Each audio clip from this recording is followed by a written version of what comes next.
Hello students. तो आप सभी का मेरे फार्मेसी विद यूट्यूब चैनल पर स्वागत है। मैं आपकी सोनम मैम। मेरे इस चैनल पे आप डी फॉर्म फर्स्ट ईयर या सेकेंड ईयर के जितने भी सारे सब्जेक्ट हैं उन सब्जेक्ट को आप लोगों को इजी से इजी लैंग्वेज में डिस्कस किया जाता है, समझाया जाता है। और मैं तो यही चाहूंगी कि आप इस वीडियो को ज़्यादा से ज़्यादा फॉलो करें, शेयर करें एंड सब्सक्राइब करें। ठीक है, तो चलिए हम लोग स्टार्ट करते हैं अपने फार्मेसी की जर्नी। Today we will discuss about the pharmacy pharmacology, that the topic is drug absorption. ठीक, तो सबसे पहले समझते हैं एब्जॉर्प्शन क्या होता है। एब्जॉर्प्शन मीन्स क्या होता है, किसी चीज में पूरी तरीके से मिल जाना, घुल जाना या एब्जॉर्ब हो जाना। ठीक, या किसी सॉलिड चीज जो है वो लिक्विड को क्या कर लेती है, एब्जॉर्ब कर लेती है। ठीक है, तो एग्जाम्पल के तौर पे मैंने यहाँ कुछ एग्जाम समझाने की कोशिश करी है। ये आपका रसगुल्ला है। रसगुल्ला जब चाशनी में जाता है तो वो ये जो रसगुल्ला होता है वो होता कैसा है, सॉलिड। चाशनी आपकी कैसी होती है, लिक्विड। ठीक, तो ये जब सॉलिड है आपका, जब यहाँ पे चला जाएगा तो ये जो लिक्विड है ये रसगुल्ले में पूरी तरीके से एब्जॉर्ब हो जाएगी। ठीक, वैसे ही आपकी ड्रग, ये ड्रग है। ड्रग आपके ब्लड स्ट्रीम में जाकर ड्रग के जो पार्टिकल्स होते हैं वो एब्जॉर्ब हो जाते हैं पूरी तरीके से ब्लड में। ठीक, ठीक है, तो यहाँ पे हम ये बोल सकते हैं कि ड्रग जो है, ड्रग के जो पार्टिकल्स हैं वो आपके बॉडी में जाकर, मतलब बॉडी के एंटर कर कर वो ब्लड में कैसे एब्सॉर्ब हो रहे हैं, वो ही कहलाता है ड्रग एब्सॉर्प्शन। कैसे, एग्जांपल के तौर पर समझते हैं। आपका ये जो ड्रग है, ड्रग आपका यहाँ तक जब ये मूवमेंट हो रहा है, मूवमेंट या ट्रेवलिंग बोल सकते हो। ठीक है, ड्रग यहां से लेकर यहां तक का उसका जो ट्रैवलिंग है या जो मूवमेंट है उसको हम लोग बोलते हैं ड्रग एब्जॉर्प्शन। अब कैसे ट्रैवलिंग कर रहा है, ये ड्रग है आपकी। ठीक, इस ड्रग को आपने माउथ या ओरली इसको एडमिनिस्ट्रेट किया। ठीक, अब ये माउथ से जाकर, माउथ से मतलब उस रास्ते से जाकर ये ब्लड में कैसे पहुंची, और ब्लड में पहुंची वहां पे एब्जॉर्ब हो गई। तो इसके बीच का जो रास्ता है, जो प्रोसीजर है या जो मूवमेंट हो रहा है ड्रग का, ड्रग थी सॉलिड, सॉलिड से वो कैसे लिक्विड में जाके एब्जॉर्ब हो गई। ठीक है, यानी सॉलिड से लिक्विड में जाके एब्जॉर्ब हो गई, उसका अवशोषित हो गया, मतलब वो एब्जॉर्ब हो गई है। तो ये जो ड्रग का मूवमेंट हो रहा है इसको हम लोग बोल सकते हैं ड्रग एब्जॉर्प्शन। वही मैंने लिखा हुआ है कि ड्रग जो है, ड्रग का मूवमेंट या बोल सकते हो मूवमेंट ऑफ द ड्रग, कहां से कहां तक, from site of administration to the blood stream या सिस्टमैटिक सर्कुलेशन। ड्रग का मूवमेंट जो है वो जिस साइड से आपने लिया है, माउथ से, आईवी से, आईएम से, सबक्यूटेनियस, कहीं से भी लिया है, जिस साइड से आपने लिया है वहां से लेकर वो ब्लड स्ट्रीम तक कैसे एब्जॉर्ब हो रहे हैं, उसका कैसे एब्जॉर्प्शन हो रहा है, उसको बोलते हैं हम ड्रग एब्जॉर्प्शन। ठीक, तो आप ऐसे बना सकते हो, movement of the drug from site of administration to the blood stream या systematic circulation is known as drug absorption. ठीक है, ये एग्जांपल, अब यही अगर आप थ्योरी लिखना चाहो तो क्या लिख सकते हो, ड्रग एब्जॉर्प्शन एक ऐसी प्रोसेस है जिसमें ड्रग को एंटर कराया जाता है आपकी बॉडी में, enter to the body from, कहां से एंटर कराया जाता है, साइट ऑफ एडमिनिस्ट्रेशन, जिस भी साइड से ड्रग को अंदर कराया जाता है, कहां तक जाने के लिए, ब्लड तक, कि वो ब्लड तक पहुंच जाए। ब्लड के बाद तो फिर वो पूरी बॉडी में पहुंच जाएगी और जहां भी उसको अपना एक्शन दिखाना होगा वो शो करेगी। ठीक है, तो क्या है कि ड्रग एब्जॉर्प्शन एक ऐसी प्रोसीजर होती है जिसमें ड्रग को बॉडी के अंदर एंटर कराया जाता है, कहीं से भी, फ्रॉम साइड ऑफ एडमिनिस्ट्रेशन, जिस भी साइड से उसको एडमिनिस्ट्रेट कराया जा रहा है, टू द, कहां तक, ब्लड स्ट्रीम तक। तो ये जो इसका मूवमेंट होता है, जो प्रोसीजर होता है, उसको हम लोग बोलते हैं ड्रग एब्जॉर्प्शन। एग्जांपल के तौर पे मैंने बताया था, रसगुल्ला आपका सॉलिड होता है, जब उसको चाशनी में डाल दिया जाता है, यानी कि जैसे रसगुल्ला वैसे टैबलेट, लिक्विड यानी वो ब्लड में पहुंच गया, वो चाशनी में पहुंच गया, वो उसमें जाके वो एब्जॉर्ब हो गया। एब्जॉर्ब होने के बाद ही रसगुल्ले का टेस्ट आता है। बिना रसगुल्ला, ऐसा ही सॉलिड रसगुल्ला खाओगे कोई टेस्ट नहीं आएगा। वैसे ही ड्रग का एब्जॉर्ब होने के बाद ही वो अपना काम दिखाएगी, किसी भी पर्टिकुलर ऑर्गन्स या कहीं पे भी जाके, किसी भी टिश्यू में या ऑर्गन्स में जाके, तभी वो अपना फीडबैक दिखाएगी जब वो ब्लड में एब्जॉर्ब हो जाएगी।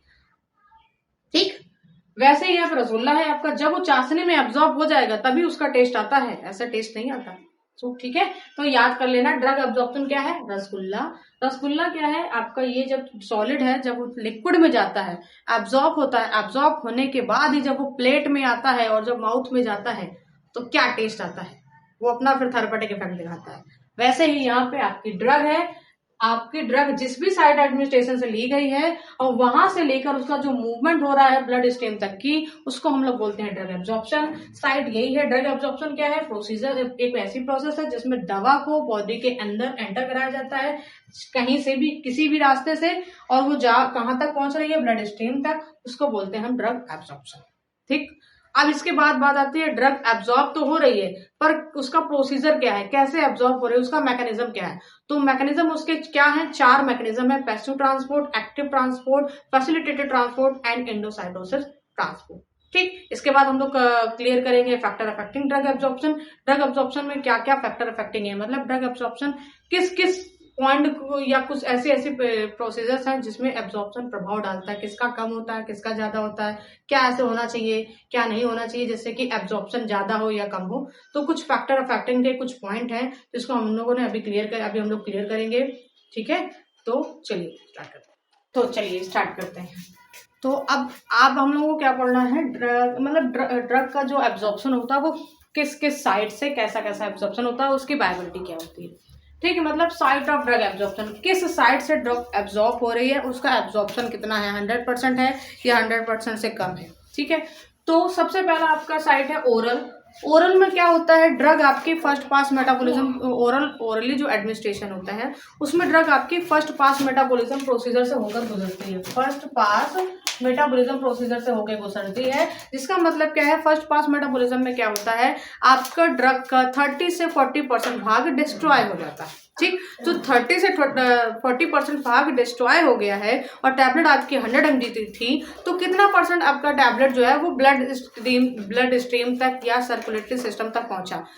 100 से आप 40 माइनस कर दो तो कितना होता है? 60%। यानी कि आपकी ड्रग 60% एब्जॉर्ब हुई है और उसकी बायोबिलिटी कितनी होगी? 60, क्योंकि ब्लड में आपका 60% ही ड्रग प्रेजेंट है। तो इसकी जो बायोबिलिटी होती है वो लेस देन 100% इसकी बायोबिलिटी होती है और इसका एब्जॉर्प्शन भी लेस देन 100% होता है। ठीक, इसके बाद आता है आपका सबलिंगुअल। सबलिंगुअल क्या होता है? ये फर्स्ट पास मेटाबॉलिज्म प्रोसीजर से होकर गुजरता नहीं है, क्योंकि ये टैबलेट आप टंग के नीचे रखते हो, यहीं डिस्ट्रीब्यूट होती है, यहीं डिसॉल्व हो जाती है, यहीं एब्जॉर्ब हो जाती है, डायरेक्ट ये ब्लड में चली जाती है।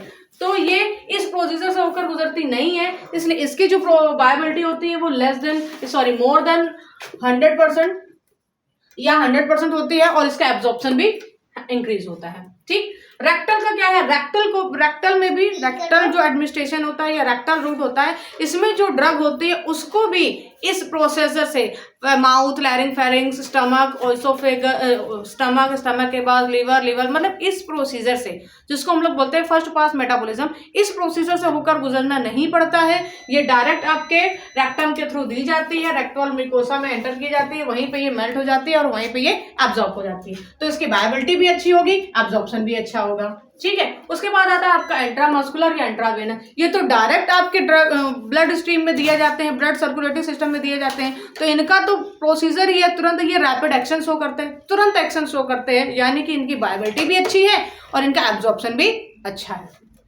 ठीक, उसके बाद आता है आपका सबक्यूटेनियस। सबक्यूटेनियस क्या है? ये भी आपके स्किन के अंडर वाली लेयर में दिए जाते हैं, जहाँ पे क्या होता है, जो भी टिश्यूज होते हैं या जो स्किन होती है वहीं पे दिए जाते हैं और ये क्या करते हैं, यही ब्लड स्ट्रीम में जाकर एब्जॉर्ब हो जाते हैं। तो इनका भी जो बायोबिलिटी होगी वो इंक्रीज होगी, एब्जॉर्प्शन भी अच्छा खासा होगा। इनहेलेशन भी लंग्स के थ्रू जाता है, एब्जॉर्ब हो जाता है, ये आपके स्टमक या लिवर के रास्ते से होकर नहीं गुजरता है, तो इसका भी बायोबिलिटी अच्छी होगी, एब्जॉर्प्शन भी अच्छा होगा। इसके बाद आता है आपका ट्रांसडर्मल क्या है? आप स्किन में अप्लाई करते हो, यहीं से ही एब्जॉर्ब हो जाती है टिश्यू में, तो इसको भी फास्ट पास मेटाबॉलिज्म प्रोसीजर से होकर गुजरना नहीं पड़ता है, तो इसके लिए भी जो इसकी बायोबिलिटी होगी वो अच्छी होगी, एब्जॉर्प्शन भी इसका अच्छा होगा। तो ये रूट ऑफ ड्रग एब्जॉर्प्शन थे कि किस किस रूट से अगर ड्रग को दिया जा रहा है तो उसका एब्जॉर्प्शन कैसा होगा और उसकी बायोबिलिटी अच्छी होगी, कैसी होगी। ठीक, इसके बाद आती है मैकेनिज्म या प्रोसीजर ऑफ ड्रग एब्जॉर्प्शन।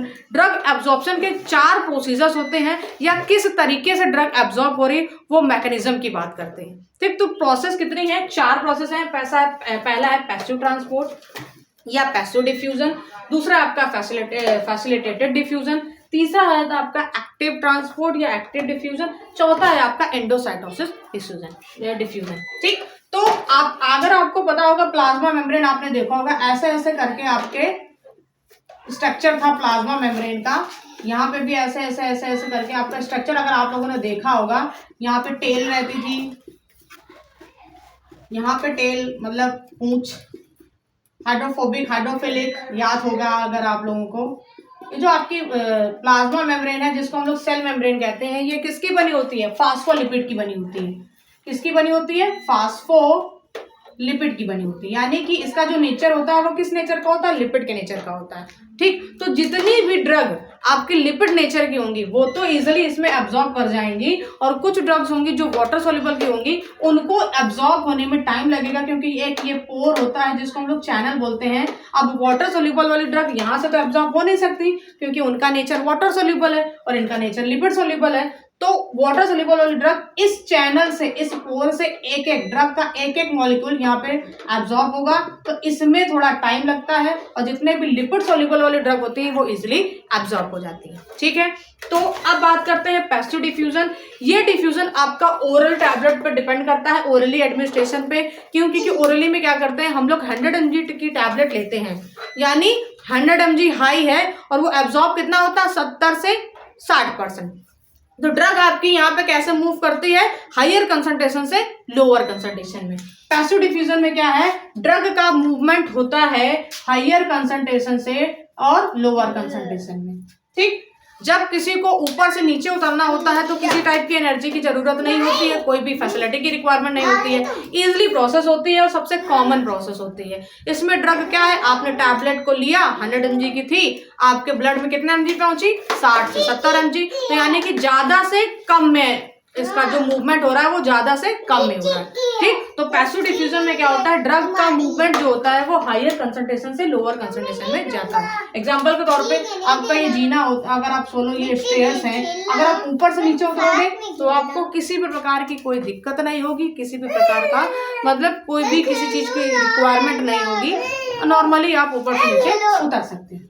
ठीक, तो वैसे यहाँ पे ड्रग जब हायर से लोअर में जाएगी तो कोई दिक्कत नहीं होती है, कुछ तो आ रही है, ऐसा तो नहीं है कि कुछ भी नहीं आ रही है। हायर से कम यानी हाई कंसंट्रेशन से लो कंसंट्रेशन में मूव करती है, किसमें? ड्रग एब्जॉर्प्शन में, किसमें? प्लाज्मा मेम्ब्रेन में। ठीक, तो इस प्रोसेस में क्या होगा? ड्रग आपकी हायर कंसंट्रेशन से लोअर कंसंट्रेशन में मूव करती है। उसके बाद आता है आपका फैसिलिटेटेड डिफ्यूजन। फैसिलिटेटेड डिफ्यूजन में अब बात आती है कि ड्रग अगर 1 मिनट, बच्चे चिल्ला रहे हैं, 2 मिनट बाद।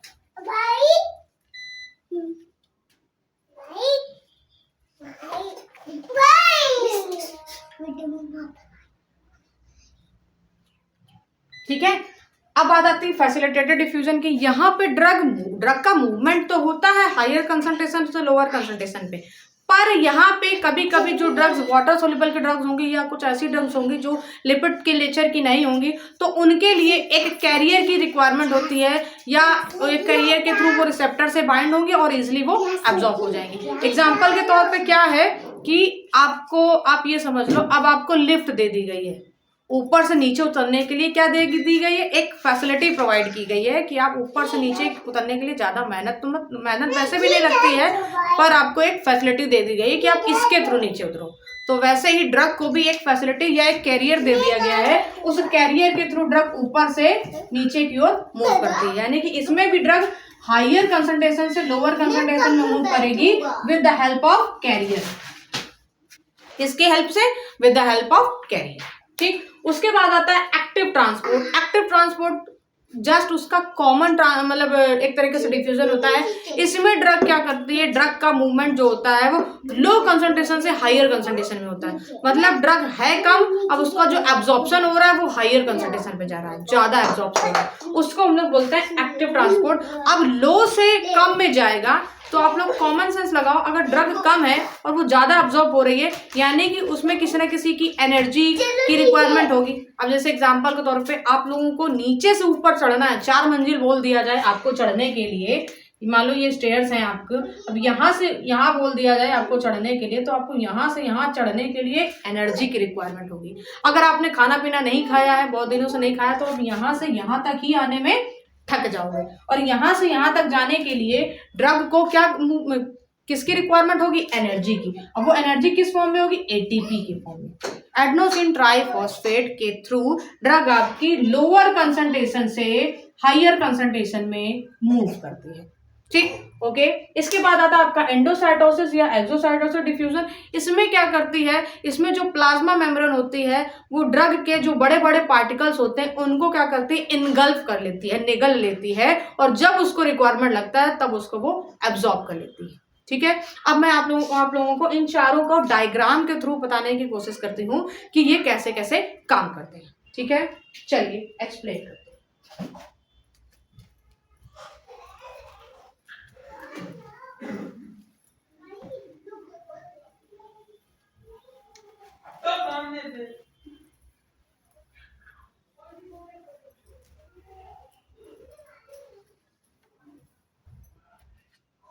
सबसे पहले क्या था? Passive diffusion.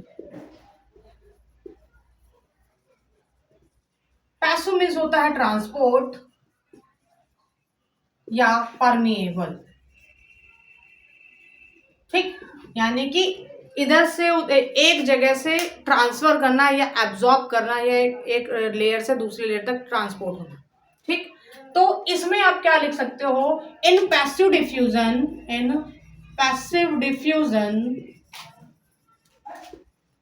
Drug movement into the higher concentration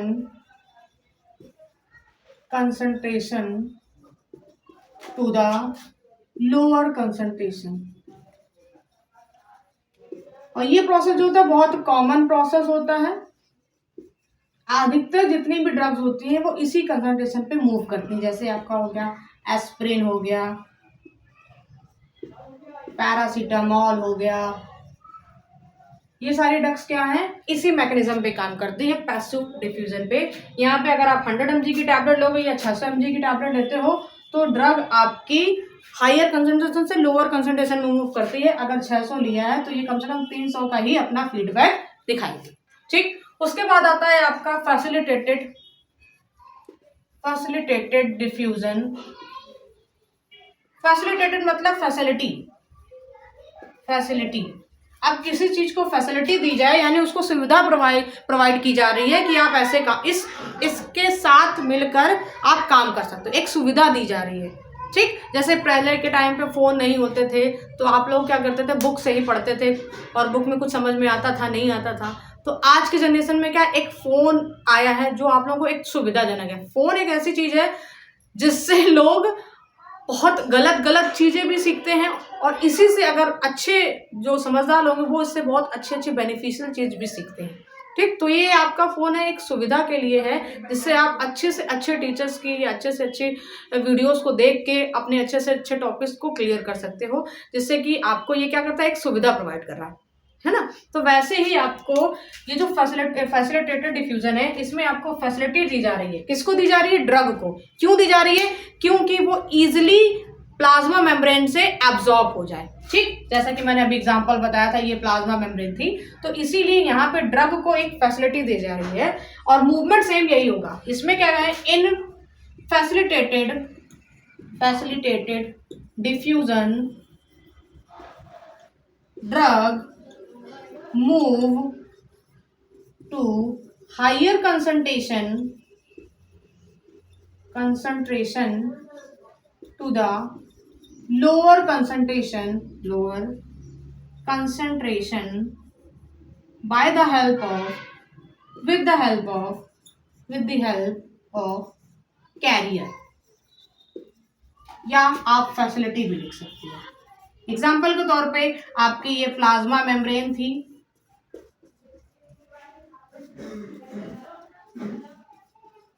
ठीक। अब ये प्लाज्मा मेम्ब्रेन आपकी किस नेचर की बनी है? फॉस्फोलिपिड की।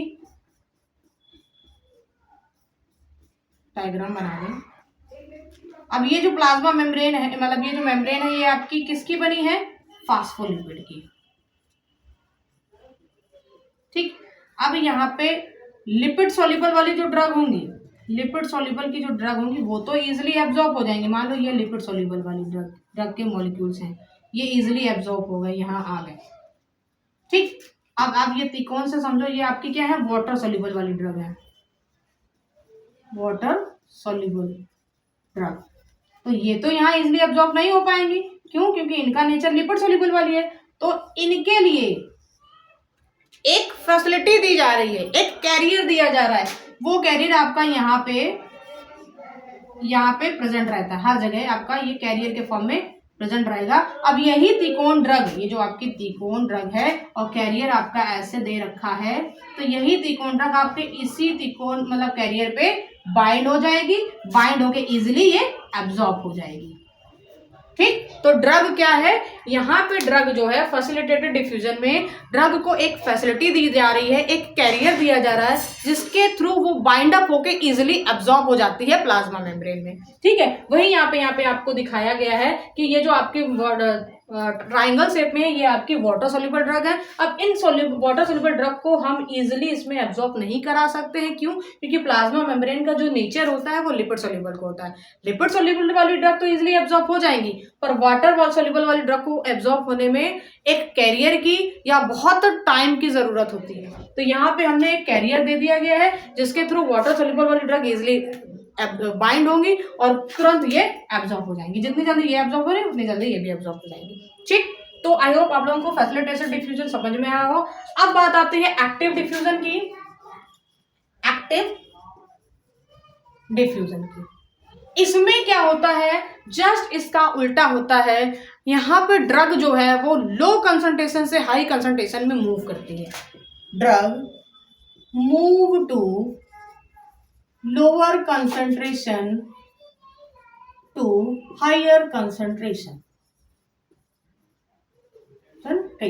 अब आप बताओ, यहाँ पे ये जो पार्टिकल्स कम रिलीज हो रहे थे जब कैरियर की रिक्वायरमेंट नहीं थी, मतलब जब कैरियर नहीं दिया जा रहा था, तब ये जो वाटर ड्रग थी वो धीरे धीरे एक एब्जॉर्ब हो रही थी। ठीक, तो यहाँ से जब ये बहुत कम है, अब इसको यहाँ से फिर वापस जाने में समय लगेगा और ऊपर से एनर्जी की जरूरत होगी। भाई बड़ी मुश्किल से तो यहाँ पे कुछ वाटर सोल्यूबल ड्रग तो एब्जॉर्ब हो पाई है।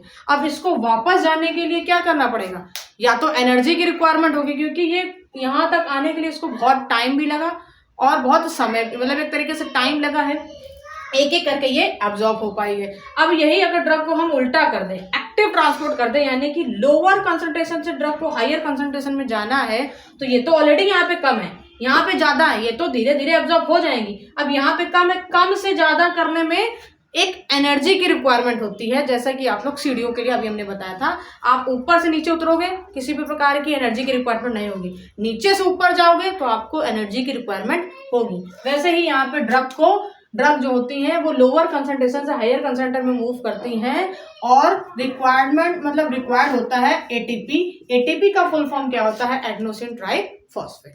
ठीक, तो इस प्रोसीजर में एक्टिव डिफ्यूजन में ड्रग आपकी मूव करती है लोअर कंसंट्रेशन से हायर कंसंट्रेशन में with the help of ATP and adenosine triphosphate. Energy के साथ ही मूव कर पाएगी, एनर्जी नहीं होगी तो मूव नहीं कर पाएगी। ठीक, इसके बाद आता है आपका एंडोसाइटोसिस। तो एंडोसाइटोसिस को भी आप लोग बता देते हैं।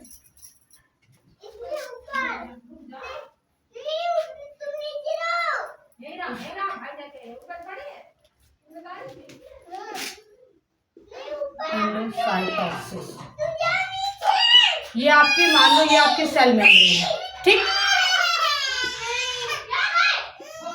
अब ये सेल मेम्ब्रेन क्या है, कुछ ड्रग के पार्टिकल्स बड़े होते हैं, कुछ छोटे होते हैं। जो छोटे होते हैं वो तो एब्जॉर्ब हो जाते हैं, जितने भी ड्रग के पार्टिकल्स बड़े होते हैं, कुछ ज्यादा बड़े होते हैं, तो ये सेल मेम्ब्रेन क्या करती है, उनको इनगल्फ कर लेती है। अब ये ड्रग का पार्टिकल यहाँ पे आ गया, ये ड्रग का पार्टिकल यहाँ पे आ गया, ये ड्रग का पार्टिकल यहाँ पे आ गया, ये क्या है, प्लाज्मा मेम्ब्रेन। याद रखना भाई। ठीक, तो जो जितने भी छोटे पार्टिकल्स होंगे वो तो इजीली पेनिट्रेट हो जाएंगे। क्यों? क्योंकि ये लिपिड सोल्यूबल है, नेचर इसका क्या है, लिपिड है, और जो ड्रग्स हैं वो लिपिड सोल्यूबल होंगे, वो तो इजीली एब्जॉर्ब हो जाएंगे। पर कुछ ड्रग के पार्टिकल बहुत ज्यादा बड़े होते हैं जिनको एब्जॉर्ब होने में टाइम लगता है, तो उनके लिए ये प्लाज्मा मेम्ब्रेन क्या करती है, ड्रग को इनगल्फ कर लेती है, निगल लेती है और धीरे धीरे उसको एब्जॉर्ब कराती रहती है, जिससे कि ड्रग का पार्टिकल्स कहीं और एब्जॉर्ब ना हो जाए। इसलिए प्लाज्मा मेम्ब्रेन उसको निगल लेती है और धीरे धीरे उसको एब्जॉर्ब कराती है। जैसे कि आपने एनाकोंडा देखा होगा, एनाकोंडा क्या करता है, खाना खा लेता है, खाने के बाद क्या करता है, सोता है आराम से। सोने के बाद क्या करता है, धीरे धीरे जो भी खाना उसने खाया उसका धीरे धीरे एब्जॉर्ब होता है। ठीक है, जैसे एनाकोंडा वैसे ही आपके यहाँ पे प्लाज्मा मेम्ब्रेन क्या करती है, सेल को नहीं, ड्रग को निगल लेती है। ड्रग के पार्टिकल्स को, जो ज्यादा बड़े बड़े पार्टिकल्स होते हैं उनको निगल लेती है, जिससे कि वो कहीं और न चले जाएं, इसलिए उसको वो निगल लेती है। ठीक, तो आई होप आपको ये ड्रग एब्जॉर्प्शन क्या मैकेनिज्म या प्रोसेस समझ में आया होगा। 4 टाइप की प्रोसेस होती है, पैसिव ट्रांसपोर्ट, फैसिलिटेटेड ट्रांसपोर्ट, और आपका एक्टिव ट्रांसपोर्ट और एंडोसाइटोसिस। एंडो में याद रखना एनाकोंडा, एंडो एनाकोंडा। एनाकोंडा क्या करता है, खाने को खाता है, पढ़ के सो जाता है, धीरे धीरे धीरे धीरे उसका खाना एब्जॉर्ब होता है। वैसे ही यहाँ पे एंडोसाइटोसिस प्लाज्मा मेम्ब्रेन काम करती है, बड़े बड़े पार्टिकल्स को निगल लेती है, अब धीरे धीरे उसको एब्जॉर्ब करने देती है। ठीक, इसके बाद आपका एक पॉइंट आता है factor affecting of absorption. Drug absorption के कुछ ऐसे फैक्टर हैं जो एब्जॉर्प्शन में कुछ प्रभाव डालते हैं या मैटर को दिखाते हैं, मतलब कॉज करते हैं कि अगर ऐसा होगा तो क्या हो सकता है, ऐसा होगा तो क्या हो सकता है। ठीक, तो ड्रग एब्जॉर्प्शन के फैक्टर अफेक्टिंग समझ लेते हैं, ज्यादा नहीं, 4-5 पॉइंट ही समझते हैं ड्रग एब्जॉर्प्शन के फैक्टर अफेक्टिंग।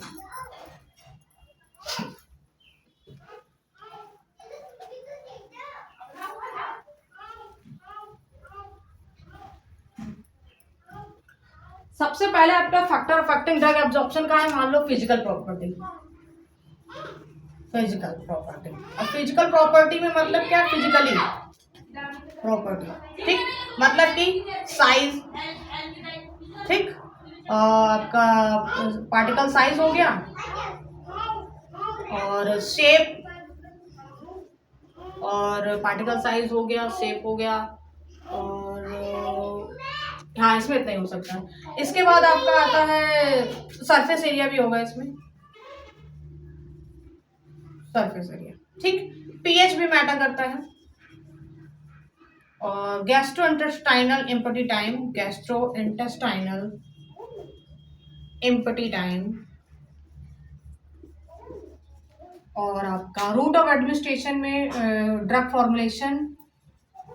फॉर्मुलेशन, ठीक है, और रूट ऑफ एडमिनिस्ट्रेशन में भी मैटर करता है, रूट ऑफ एडमिनिस्ट्रेशन।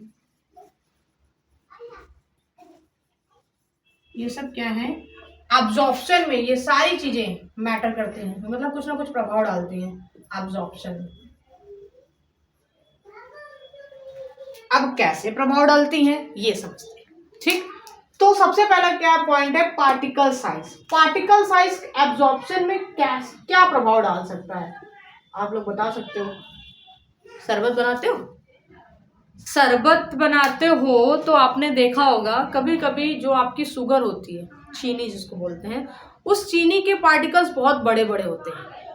ठीक, एग्जाम्पल के तौर पे समझो, चीनी और गुड़, इन दोनों को घुलने में, डिसोल्यूशन होने में कितना टाइम लगता है। अगर चीनी होगी वो आपकी जल्दी डिसॉल्व हो जाएगी, क्यों, क्योंकि उसके पार्टिकल साइज छोटे होते हैं। वहीं पे अगर गुड़ का पूरा भेल ही पानी में डाल दो तो वो जल्दी डिसॉल्व होगा कि आपकी चीनी के पार्टिकल साइज छोटे हैं, चीनी जल्दी डिसॉल्व होगी, और वहीं पे गुड़ या बड़े पार्टिकल की चीनी है तो उसको भी डिसॉल्व होने में समय लगता है।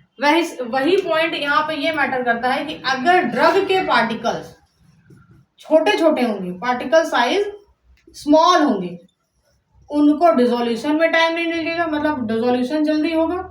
इंक्रीज डिसोल्यूशन इंक्रीज तो इंक्रीज एब्जॉर्प्शन। ठीक, इसके बाद आता है आपका, शेप हटा दो, शेप इतना इंपॉर्टेंट नहीं है। इसके बाद आता है आपका सरफेस एरिया। सरफेस एरिया का बात यहाँ पे ये आता है कि अगर ज्यादा बड़े बड़े पार्टिकल्स होंगे तो वो ज्यादा सरफेस एरिया घेरते हैं, वहीं पे अगर पाउडर फॉर्म होगा तो वो बहुत कम सरफेस एरिया घेरते हैं, पार्टिकल्स क्रिस्टल फॉर्म में होगा तब वो भी बहुत कम सरफेस एरिया घेरते हैं। तो सरफेस एरिया भी आपका एब्जॉर्प्शन में प्रभाव डालता है कि जितने छोटे छोटे पार्टिकल्स होंगे सरफेस एरिया भी कम घेरेंगे और एब्जॉर्प्शन भी जल्दी होगा, और बड़े पार्टिकल सरफेस एरिया भी, मतलब जगह भी ज्यादा घेरेंगे और एब्जॉर्प्शन में भी टाइम लगेगा। ठीक, तो सरफेस एरिया भी मैटर करता है, पीएच भी मैटर करता है। अगर ड्रग एसिडिक होगी तो स्टमक में एसिडिक है, जल्दी रिलीज होगी, बेसिक होगी तो थोड़ा एसिड को बेस में, मतलब एक तरीके से पीएच भी एक तरीके से प्रभाव डालता है कि ड्रग एसिडिक है या बेसिक है, क्योंकि उसके भी एब्जॉर्प्शन में प्रभाव पड़ता है। ठीक, उसके बाद आता है gastro intestinal empty time. Gastro intestinal empty time का मतलब यहाँ पे ये होता है कि आपका स्टमक, अगर आपका आपका स्टमक खाली है। अब ये बताओ, आपका ये जो स्टमक होता है,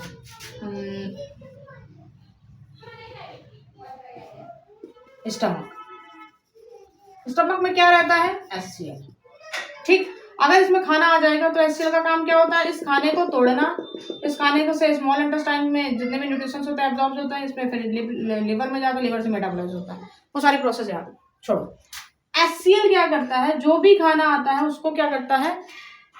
डिस्ट्रीब्यूट, मतलब एक तरीके से डिसइंटीग्रेट करता है, छोटे छोटे पार्टिकल में तोड़ता है। तोड़ने के बाद फिर वो एब्जॉर्ब होता है, उसमें जितने भी प्रोटीन्स विटामिन होते हैं वो स्मॉल इंटेस्टाइन में जाके एब्जॉर्ब हो जाते हैं।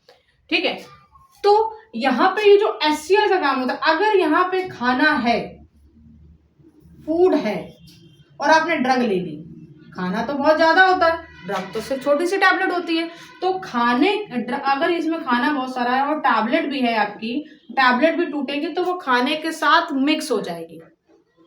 तो वो खाने के साथ जब मिक्स हो जाएगी तो उसका जो भी थेरेपेटिक इफेक्ट होगा वो ब्लड स्ट्रीम तक उतनी ड्रग पहुंच ही नहीं पाएगी। ठीक, तो अगर यहीं पे खाना नहीं हुआ, सिर्फ ड्रग हुई, और ड्रग के छोटे छोटे पार्टिकल्स हैं, तो ड्रग ही आपकी क्या होगी? आपके स्मॉल इंटेस्टाइन में जाएगी, ड्रग ही आपके लिवर में जाएगी, लिवर से वो ब्लड स्ट्रीम में जाएगी। यानी ड्रग आपने अगर 600 mg की ली है तो ड्रग ही आपकी यहाँ एब्जॉर्ब होगी, और कुछ तो है नहीं, तो ड्रग का साइड इफेक्ट थोड़ा, साइड इफेक्ट नहीं, थेरेपेटिक इफेक्ट थोड़ा अच्छा होगा। अगर खाने के साथ खाई जाएगी तो वो खाने में मिक्स हो जाती है, तो उसका जो भी थेरेपेटिक इफेक्ट होता है वो उतना अच्छा सो नहीं हो पाता। ठीक, उसके बाद आता है ड्रग फॉर्मुलेशन। यहाँ पे ड्रग फॉर्मुलेशन भी मैटर करता है एब्जॉर्प्शन में। सॉलिड टैबलेट की ड्रग एब्जॉर्प्शन का, जो सॉलिड जितनी भी टैबलेट होती हैं उनका एब्जॉर्प्शन बहुत कम होता है। क्यों? क्योंकि आपको पता है वो फर्स्ट पास मेटाबॉलिज्म से होकर गुजरती हैं। वहीं पे अगर IV के थ्रू दिया जाता है, मतलब इंजेक्शन के फॉर्म में बनाया जाएगा, तो ड्रग जल्दी एब्जॉर्ब होगी, और आपका अगर सिरप के फॉर्म में बनाया जाएगा तब भी जल्दी एब्जॉर्ब होगी। क्यों? क्योंकि टैबलेट को टूटने में जो समय लगता है, फिर डिसोल्यूशन में जो समय लगता है, सिरप में उतना समय नहीं लगता है। सिरप ऑलरेडी लिक्विड है, स्टमक में आपके लिक्विड है, तो उसको टूटने में तो समय, जो टूटने का तो प्रोसीजर वहां पे होगा नहीं, टैबलेट को टूटना भी पड़ेगा, तो उसमें जितना टाइम लग रहा है वही मैटर करता है कि सिरप पे एब्जॉर्प्शन तब भी अच्छा होगा ओरल के टैबलेट की तुलना में। ठीक, उसके बाद आता है आपका रूट ऑफ एडमिनिस्ट्रेशन। अलग अलग रूट से अलग अलग एब्जॉर्प्शन होते हैं। ओरली में एब्जॉर्प्शन बहुत कम होता है, पैरेंटल में बहुत अच्छा होता है, ओरल में एब्जॉर्प्शन डिक्रीज, पैरेंटल में एब्जॉर्प्शन इंक्रीज, सबलिंगुअल में एब्जॉर्प्शन इंक्रीज, रेक्टल में एब्जॉर्प्शन इंक्रीज। तो ये सारे रूट ऑफ एडमिनिस्ट्रेशन भी मैटर करते हैं कि एब्जॉर्प्शन कैसा होगा। ठीक है, तो ये आपके थे फैक्टर अफेक्टिंग एब्जॉर्प्शन के, कि एब्जॉर्प्शन में क्या क्या फैक्टर या अफेक्टिंग है, जो जो पॉइंट हैं जो एब्जॉर्प्शन को पर प्रभाव डालते हैं, क्या क्या हो सकता है।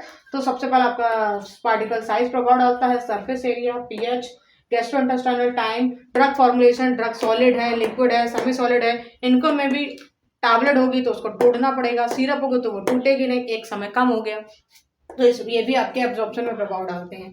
Rate of administration, route of administration, route क्या है? मतलब जिस भी रास्ते से, अलग अलग रास्ते से ड्रग का एब्जॉर्प्शन भी अलग अलग होता है। ओरली का बहुत कम होता है, पैरेंटली का अच्छा होता है, रेक्टल का अच्छा होता है, सबलिंगुअल का अच्छा होता है, सबक्यूटेनियस का अच्छा होता है। क्यों? क्योंकि ये सारे जो रूट होते हैं इनमें ड्रग फर्स्ट पास मेटाबॉलिज्म के प्रोसीजर से होकर नहीं गुजरती है। ठीक है, तो आई होप आपको ये लेक्चर अच्छा लगा हो, पसंद आया हो, तो मेरे वीडियो को शेयर करें, सब्सक्राइब करें, फॉलो करें, और अगर आप लोगों को किसी पर्टिकुलर सब्जेक्ट पे वीडियो चाहिए तो आप कमेंट कर सकते हैं। अगर आप लोगों को ये वीडियो अच्छा लगा हो तो शेयर कर दीजिए। मैं आप लोगों के अगर कमेंट ज़्यादा होंगे तो मैं उस वीडियो पर, मतलब उस लेक्चर पे या उस टॉपिक पे लेक्चर बना सकती हूँ। Okay, thank you for this.